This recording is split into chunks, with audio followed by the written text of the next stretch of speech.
হাদিসের মধ্যে আছে, নবী সাল্লাল্লাহু আলাইহি সাল্লাম বলেন, এই জমিনে কোন পাপের কারণে, কোন অপরাধ জমিনে হলে আল্লাহ সবচেয়ে বেশি গুসা হয়, আল্লাহর প্রেস্টিজে লাগে, আল্লাহর আত্মসম্মানে লাগে। খোদার কসম, নবী বলছে, কোন বান্দা জমিনে যখন কোন নারী পুরুষ জিনা করে, ব্যভিচার করে, তো আল্লাহর প্রেস্টিজে, আত্মসম্মানে, আল্লাহর গায়রতের মধ্যে সবচেয়ে বেশি আঘাত লাগে।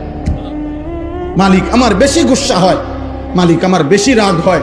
এজন্য গুসার কারণে নবী বলছেন, আল্লাহই তো বিধান, এই জন্য বলছে, বন্ধু বন্ধু ওই জিনা করলো, ও ব্যভিচার করলো আমার জমিনে, ওরে খাওয়াইলাম আমি, ওরে পড়াইলাম আমি, এত বড় কায়নাত দিয়ে আমি তাকে লালন পালন করছি, ওরে আমি বলছি তার জন্য আমি হালাল বিবাহের ব্যবস্থা রাখছি, ওরে আমি বলছি তার স্ত্রী আমি ব্যবস্থা করেছি, ওর যৌন চাহিদা আমি আল্লাহ দিয়েছি, ওই নারী আমি সৃষ্টি করেছি, এই পুরুষ আমি সৃষ্টি করেছি, শাহওয়াত আমি সৃষ্টি করেছি, লজ্জাস্থানের চাহিদা আমি সৃষ্টি করেছি, এত কিছু আমার দেওয়া, ও আমার জমিনে আমার দেওয়া জিনিস পেয়ে নাফরমানি করলো।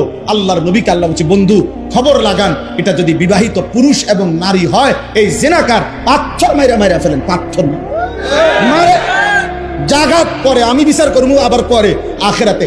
এখন ওয়ালিয়াশহাদ আযাবাহুমা তাইফাতুম মিনাল মুমিনিন, সমস্ত এরকম মজমায় ইমানদার মানুষের সামনে খোলা ময়দানে ওপেন প্রকাশ্যে পাথর মাইরা ওগুলোর মাইরা ফেলে।